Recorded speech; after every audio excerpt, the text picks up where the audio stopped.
નમસ્કાર વાલી મિત્રો, ઇલાઇટ સ્કૂલ ઓફ એક્સેલન્સની અંદર આપનું સ્વાગત છે.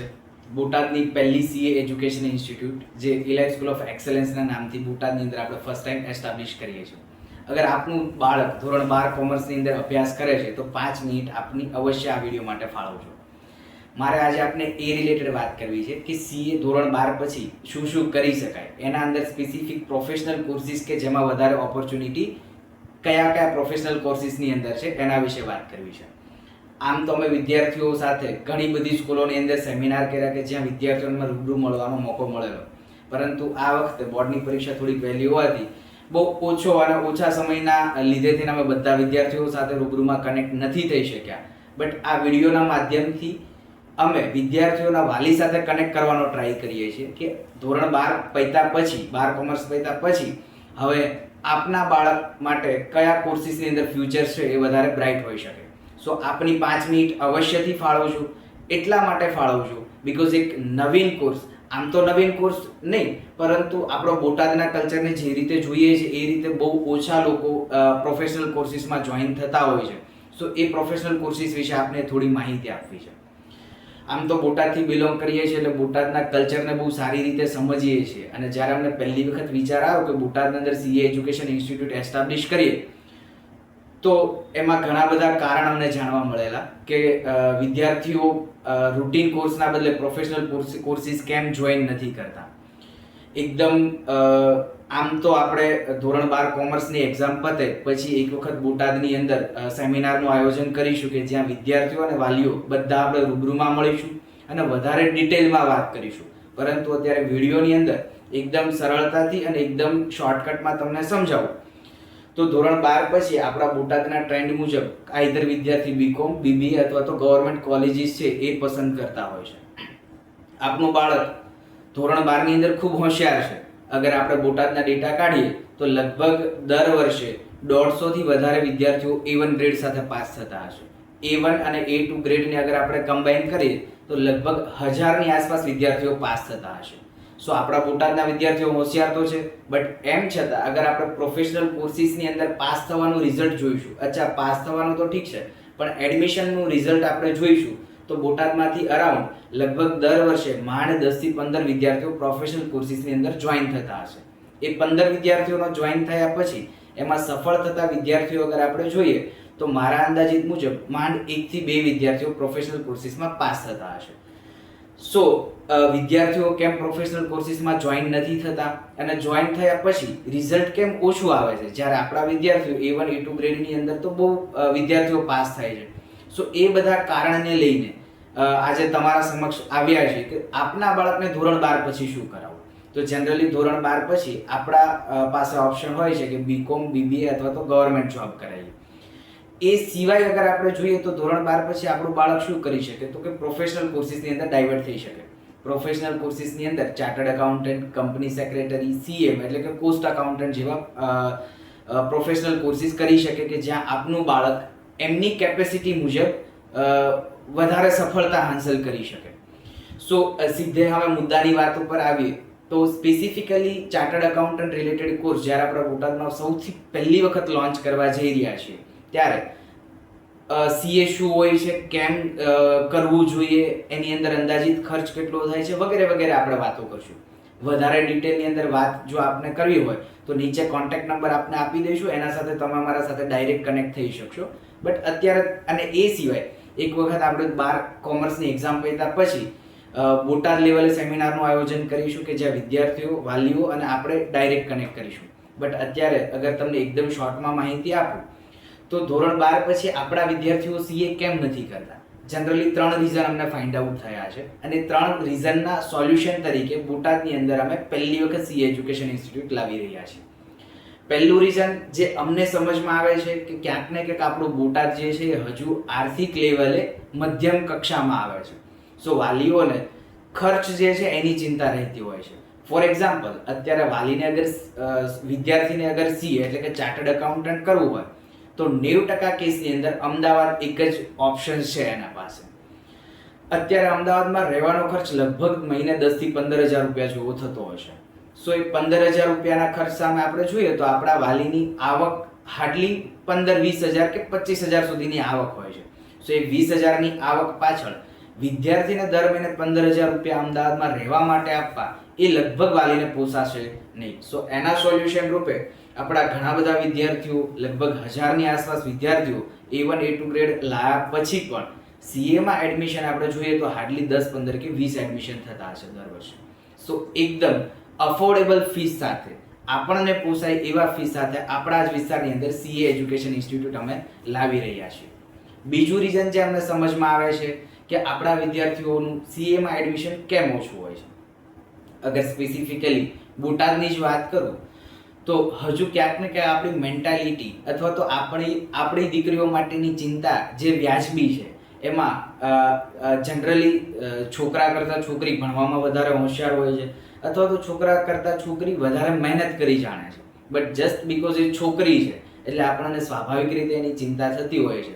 સો વાલીઓને એમની છોકરીને અમદાવાદ જેવા સિટીની અંદર મોકલતા ક્યાંક ને ક્યાંક ચિંતા સતાવતી હોય છે. આ કેસની અંદર વાલી પાસે આર્થિક સગવડતા હોવા છતાં, વાલી અને વિદ્યાર્થીની બંનેની ઈચ્છા હોવા છતાં ક્યાંક ને ક્યાંક આપણી ચિંતાને લઈને આપણે આપણી દીકરીને સિટીની બહાર નથી મોકલી શકતા અને કદાચ એ એની કેપેસિટી મુજબનું એજ્યુકેશન નથી લઈ શકતી. સો આપણા જ વિસ્તારની અંદર આપણી દીકરી આપણા જ ઘરે રહીને સીએ જેવા કોર્સિસ કરી શકે એ માટેનો અમારો પ્રયાસ છે. જે બીજી વસ્તુઓ છે કે કદાચ કેમ આપણા બોટાદ જિલ્લામાંથી પ્રોફેશનલ કોર્સિસની અંદર નથી આવતા. ત્રીજું રીઝન જે અમને સમજમાં આવે છે કે જનરલી તો છોકરા અથવા તો છોકરીઓને વાલી એમના ઉપર ભરોસો કરીને અમદાવાદ જેવા સિટીમાં મોકલે છે. પણ અગર આપણે નેચરલ સાયકોલોજીને સમજીએ તો જે વસ્તુ ક્યારે આપણને નથી મળી એના તરફ આપણે જનરલી વધારે આકર્ષાતા હોય છે. જેમ કે એક વસ્તુ હું તમને કહું કે છોકરો અથવા તો છોકરી ભણવામાં તો બહુ હોશિયાર છે, બટ અમદાવાદ જેવા સિટીમાં આવ્યા પછી એ પહેલી વખત સિટીની ઝાકમઝોળ જોશે. એને તો દેખાશે કે અમે બોટાદમાં તો રિક્ષામાં અને સિટી બસમાં ફરતા અને અહીંયા અમદાવાદ જેવા સિટીની અંદર તો મેટ્રો ટ્રેન, ઓટોમેટિક સીડી એ બધી વસ્તુઓ છે. સો એને ક્યાંક ને ક્યાંક એવું લાગશે કે ચલો ને મોટા સિટીમાં ગયા છીએ આપણે તો એકાદ વખત સિટી ફરી લઈએ કે સિટી કેવું છે. એ અઠવાડિયું સિટી ફરવાના ચક્કરમાં એની જે આખી લિંક છે એ બદલાઈ શકે, એની સંગત બદલાઈ શકે, એના ફ્રેન્ડ્સ બદલાઈ શકે, કદાચ એનું માઇન્ડસેટ પણ બદલાઈ શકે. સો આપણો વિદ્યાર્થી ત્યાં તો હોશિયાર હતો, but just because culture change થાય છે એ કલ્ચરના લીધે થઈને આપણું વિદ્યાર્થી છે એ ક્યાંક ને ક્યાંક એડમિશન લેતા અટકે છે. ત્રીજી અને સૌથી મોટી વસ્તુ કે અગર આ બધા પરિબળોની સામે વિદ્યાર્થી અગર ઝઝૂમે છે, આપણો વિદ્યાર્થી અગર મહેનત કરે છે તો પણ સૌથી ઓછું રિઝલ્ટ એટલે કે બોટાદ જેવા આખા બોટાદ જિલ્લામાંથી હાર્ડલી વર્ષે 1 અથવા તો 2 જ સીએ બનવાનું જે સૌથી મોટું કારણ હોય તો ક્યાંક ને ક્યાંક કલ્ચર ચેન્જ છે. અચ્છા, કલ્ચર ચેન્જ કઈ રીતે? તો કે બોટાદની અંદર આપણો વિદ્યાર્થી છે કદાચ 50, 60, 70 કે 100 વિદ્યાર્થીઓની વચ્ચે રહીને ભણવા માટે ટેવાયેલો છે. આપણો વિદ્યાર્થી ભણવામાં હોશિયાર છે એટલે ત્યાં એને સ્વાભાવિક રીતે સ્કૂલ અને શેરી અથવા તો ઘરેથી એને ક્યાંક ને ક્યાંક પ્રોત્સાહન મળતું હોય છે ડેઈલી અને હ્યુમન ટચ મળતો હોય છે, જે હ્યુમન ટચ એને ડે ટુ ડે મહેનત કરવા માટે મોટિવેટ કરે છે. બટ એ જ વિદ્યાર્થી જ્યારે અમદાવાદ જેવા મોટા સિટીની અંદર જાય છે ત્યાં પહેલી વખત 500, 700 અને 1000 લોકોની વચ્ચે જઈને બેસે છે. સો સ્વાભાવિક રીતે જે રીતે અમે ઓબ્ઝર્વેશન કરેલું છે એ રીતે વિદ્યાર્થીઓનું મોટિવેશન ઘણી વખત ડાઉન થઈ જતું હોય છે. કેમ કે વિદ્યાર્થી તો 70, 80 કે 100 લોકોની વચ્ચે જ રહેવા માટે ટેવાયેલો છે, બટ જ્યારે સૌથી પહેલા 700 લોકોની વચ્ચે બેસે છે ત્યારે એને પોતાનું વજૂદ નથી સમજાતું. એને એવું જ લાગે છે કે આ ક્લાસની અંદર તો જાણે સૌથી નબળો વિદ્યાર્થી જ હું છું. બીજી વસ્તુ નડે છે ક્યાંક ને ક્યાંક લેંગ્વેજ. અચ્છા, આમાં અમદાવાદ અગર તમે આવ્યા હોય તો તમને ખ્યાલ હશે કે અમદાવાદની અંદર હિન્દી લેંગ્વેજ છે આમાં ક્યાંક ને ક્યાંક વધુ ચલણમાં છે. એટલે કે ગુજરાતી કરતાં લોકો હિન્દી વધારે બોલે છે. તો આપણા વિદ્યાર્થીને હિન્દી સમજમાં નથી આવતું એવું તો નથી. આપણા વિદ્યાર્થીને હિન્દી સમજમાં પણ આવે છે ને હિન્દી બોલતા પણ આવડે છે. બટ જસ્ટ બીકોઝ આપણે એવા બેકગ્રાઉન્ડમાંથી આવીએ છીએ કે જ્યાં સિટીની ઝાકમઝોળ સામે વિદ્યાર્થીનું કોન્ફિડન્સ લેવલ છે કદાચ સ્લો જતું રહે છે. આપણો વિદ્યાર્થી જ્યારે 100ના ક્લાસમાં બેઠો હશે અને એને કંઈ નહીં સમજાય તો તરત હાથ ઊંચો કરીને પૂછશે 2 વખત કે સર મને આ વસ્તુ નથી સમજાણી. બટ એ જ ક્વેશ્ચન્સ કદાચ અમદાવાદ આવીને 700 લોકોની વચ્ચે નહીં બોલી શકે એટલા માટે કેમ કે 700 વિદ્યાર્થીઓમાંથી 70% વિદ્યાર્થીઓ છે લોકલ અમદાવાદના અથવા તો સિટીના હશે કે જે વિદ્યાર્થીઓ હિન્દી અને ઇંગ્લિશ બહુ સારી રીતે બોલી શકતા હશે, જેમનો કોન્ફિડન્સ બહુ સરસ હશે. બાકીના અરાઉન્ડ 15% લોકો છે આઉટ સ્ટેટના હશે કે જેને ગુજરાતી સમજમાં જ નથી આવતું. રાજસ્થાન, મધ્યપ્રદેશથી જનરલી અમદાવાદમાં સીએ કરવા માટે આવતા હોય છે. જ્યારે છેલ્લા 10 કે 15%ના વિદ્યાર્થીઓ છે એ આપણા સૌરાષ્ટ્ર કાઠિયાવાડના વિદ્યાર્થીઓ હોય છે. સો ત્યાં જે શિક્ષકો ભણાવવાના છે એ મેજોરિટી વિદ્યાર્થીઓને ધ્યાનમાં રાખીને ભણાવવાના છે. અરાઉન્ડ 80% ક્લાસની અંદર જે વિદ્યાર્થીઓ બેઠા છે એ હિન્દી અને ઇંગ્લિશ સાથે કમ્ફર્ટેબલ છે. એ ગુજરાતી સાથે બહુ ઓછા કમ્ફર્ટેબલ છે, અથવા તો ગુજરાતી સાથે કમ્ફર્ટેબલ છે તો પણ અહીંનું કલ્ચર એવું છે કે જે એમને મોટિવેટ કરે છે હિન્દી અને ઇંગ્લિશમાં બોલવા માટે. સો બાકીનો જે 15%નો એટલે કે આપણો જે વિદ્યાર્થી છે એ વિદ્યાર્થીને હિન્દી અથવા તો ઇંગ્લિશ શરૂઆતના લેવલમાં બોલવામાં, સમજવામાં અને બધા વચ્ચે હાથ ઊંચો કરવામાં કદાચ તકલીફ પડશે. જેના પરિણામ સ્વરૂપે શું થશે તો કે આપણા વિદ્યાર્થીનો કન્સેપ્ટ કાચો રહી જશે અને ધીરે ધીરે ઓવર ધી પીરિયડ 15 દિવસ, 20 દિવસ અને એકાદ મહિના પછી એને આવડતું હોવા છતાં જસ્ટ બીકોઝ એને ભાષા નથી આવડતી અથવા તો જસ્ટ બીકોઝ એ કલ્ચર સાથે સેટ નથી થઈ શકતો, એટલે એને તો એવું જ લાગશે કે આ બધા વિદ્યાર્થીઓ મારા કરતાં હોશિયાર છે અને મારું કેપેસિટી છે એ સીએ માટેની નથી. આ વસ્તુ માનીને ઘણા વિદ્યાર્થીઓ સીએના પહેલા સ્ટેજમાં એટલે કે ફાઉન્ડેશનમાં સીએ છોડી દેતા હોય છે અથવા તો ઇન્ટરમાં સેકન્ડ સ્ટેજમાં આવીને છોડી દેતા હોય છે.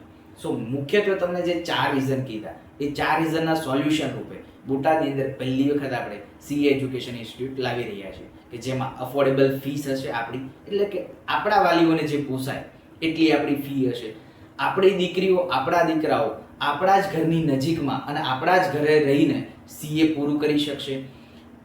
જે કોઈ ફેકલ્ટી આવશે એ ફેકલ્ટી સીએ ક્વોલિફાઈડ હશે એટલે ચાર્ટર્ડ એકાઉન્ટન્ટ હશે, બટ આપણા લોકલ લેવલના એટલે કે સૌરાષ્ટ્ર કાઠિયાવાડના જ હશે. સો આપણા કલ્ચરને સેટ થાય અથવા તો આપણા કલ્ચરમાંથી જ ઊભા થયેલા વિદ્યાર્થીઓ છે એ જ આપણા વિદ્યાર્થીઓ સાથે ડીલ કરશે અને આપણા વિદ્યાર્થીઓને પર્સનલ ટચ મળશે. સો આ બધાના સોલ્યુશન રૂપે પહેલી વખત અમે ચાર્ટર્ડ એકાઉન્ટન્સી કોર્સ બોટાદના ઘર આંગણે થાય એના માટે અમે લાવી રહ્યા છીએ.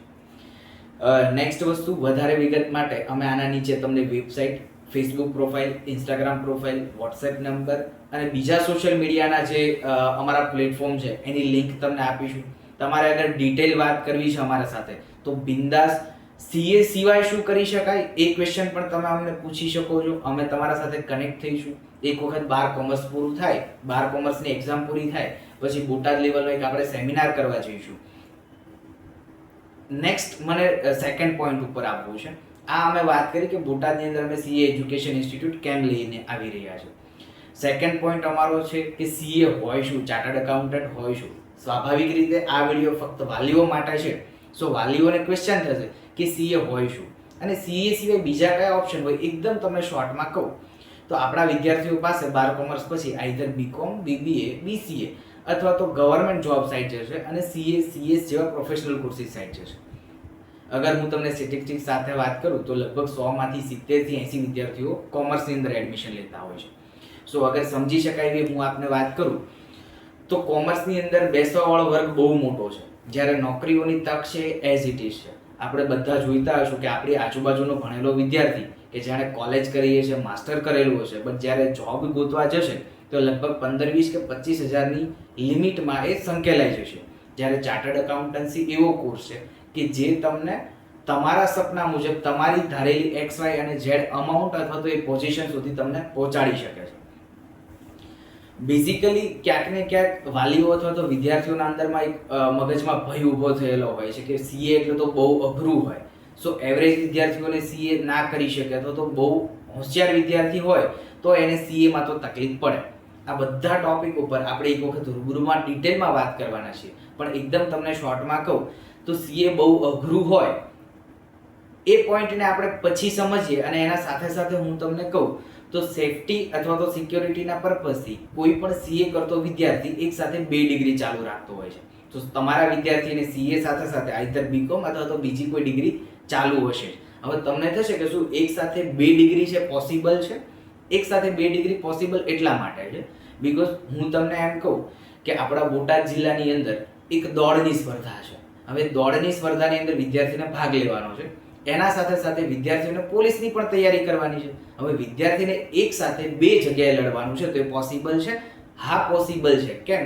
કેમ કે જ્યારે વિદ્યાર્થી પોલીસની તૈયારી કરશે તો દોડની સ્પર્ધાની તૈયારી એને ઓટોમેટિક એ કોર્સની અંદર આવી જશે. એવી રીતે વિદ્યાર્થી જ્યારે સીએ કરવાનો છે તો એનું બીકોમ, એમકોમ, બીબીએ, એમબીએ આટલા કોર્સિસ એના સીએમાં ઓટોમેટિક કવર થઈ જવાના છે. સો સીએ કરતો વિદ્યાર્થી લગભગ મોટા ભાગના કેસમાં ફર્સ્ટ ક્લાસ અથવા તો ડિસ્ટિંક્શનની સાથે કોલેજ પાસ કરશે. સો એક સાથે 2 ડિગ્રી થશે તો સીએ બહુ અઘરું છે. અને જો સીએ ની અંદર અમે ક્લિયર આઉટ ના થઈ શક્યા તો અમારું ફ્યુચર શું? તો એના સાથે સાથે તમારી કોલેજ તો પૂરી થયેલી છે. બીજો ક્વેશ્ચન એ છે કે સીએ બહુ અઘરું છે તો સીએ ના સિવાય તમે શું કરશો? તો કે સીએ ના સિવાયમાં તમે બીકોમ, એમકોમ અથવા તો બીબીએ કરશો અથવા બીકોમ ની સાથે સાથે ગવર્મેન્ટ જોબની તૈયારી કરશો. અચ્છા, હવે આપણે પાસિંગ પર્સન્ટેજ રેશિયો બંનેને કમ્પેર કરીએ તો ગવર્મેન્ટ જોબની અંદર કદાચ 1000 વેકેન્સી પડે છે તો એના સામે 10 લાખ જેટલા ફોર્મ ભરાય છે. એટલે 1 લાખ ડિવાઈડ બાય 10 લાખ આપણે કરીએ તો લગભગ 0.01 પાસિંગ પર્સન્ટેજ રેશિયો છે. જ્યારે સીએ ની અંદર લગભગ એવરેજ 10 થી 12% જેટલું તો રિઝલ્ટ આવે છે. હવે આપણે ગવર્મેન્ટ જોબ અને સીએ ને કમ્પેરિઝન કરીએ તો ગવર્મેન્ટ જોબનું રિઝલ્ટ 0.01% અને સીએ નું રિઝલ્ટ તો 10%. એનો મતલબ ગવર્મેન્ટ જોબ કરતા સીએ નું રિઝલ્ટ કદાચ 100 ગણું વધારે આવે છે. શું ગવર્મેન્ટ જોબ કરતા સીએ 100 ગણું વધારે ઈઝી કહી શકાય? સો સીએ અઘરું છે, ઈઝી છે, સીએ નો કેટલો ટાઈમ હોય, બધા જ ટોપિક ઉપર એકદમ ડિટેલમાં આપણે વાત કરીશું. એ સિવાય તમારે બીજા કોઈ કોર્સિસની અંદર માહિતી લેવી હોય તો એના વિશે પણ આપણે બહુ ડિટેલમાં વાત કરીશું.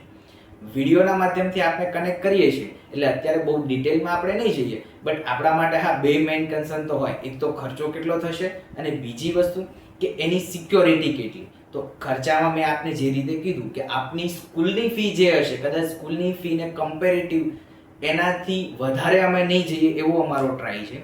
સ્કૂલના ફીસની કમ્પેરિઝનમાં વિદ્યાર્થીઓ સીએ કરી શકે એ જ અમારો મેઇન મોટો છે. બીજી વસ્તુ સીએ કેટલા વર્ષનું હોય? લગભગ અરાઉન્ડ 4.5 વર્ષનું. સીએમાં 3 સ્ટેજ હોય: ફાઉન્ડેશન, ઇન્ટર અને ફાઇનલ. ફાઉન્ડેશનમાં 4 પેપર હોય, ઇન્ટરમાં 8 પેપર હોય અને ફાઇનલમાં પણ 8 પેપર હોય.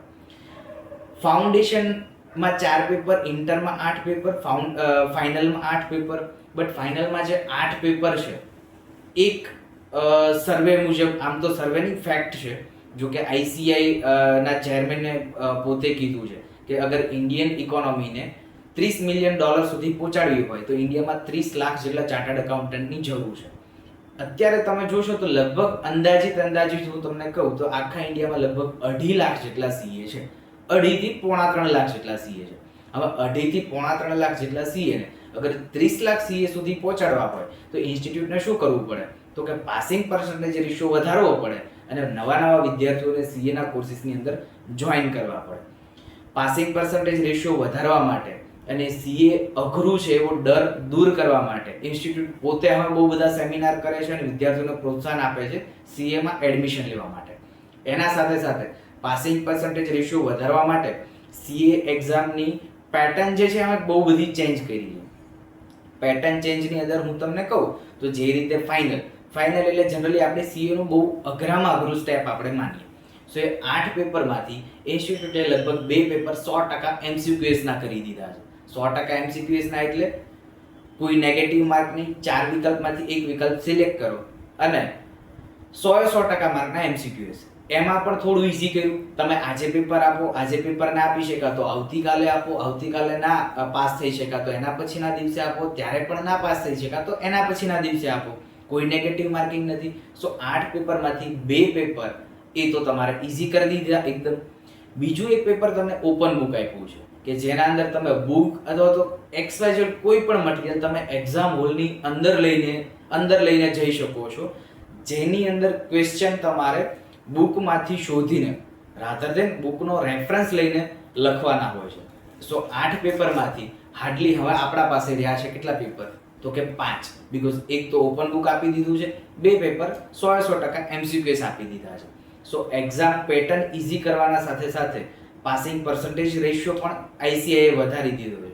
સો આ વસ્તુ આપણે એટલા માટે કહું છું બીકોઝ જનરલી આપણા મગજમાં તો એવું હોય છે કે સીએ એટલે બહુ અઘરું, બટ એ બહુ અઘરું છે. એને હવે ઈઝી ધીરે ધીરે બનાવતા જવાની સાથે બધી વસ્તુઓની અંદર જે આઈસીઆઈ ઇમ્પ્રુવમેન્ટ લાવી રહી છે બધી વસ્તુઓ વિશે આપણે હજુ એકદમ ડિટેલમાં વાત કરી શકશું. અગર તમને અત્યારે આ લેવલે અમારા સાથે કનેક્ટ થવું હોય તો નીચે જે વોટ્સએપ નંબર આપેલો છે ત્યાંથી કનેક્ટ થઈ શકશો. સોશિયલ મીડિયાના અન્ય પ્લેટફોર્મ પરથી તમે કનેક્ટ થઈ શકશો.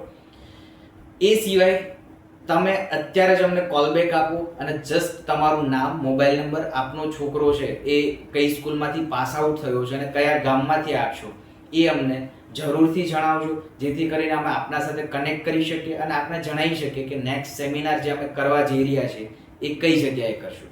Thank you. આભાર.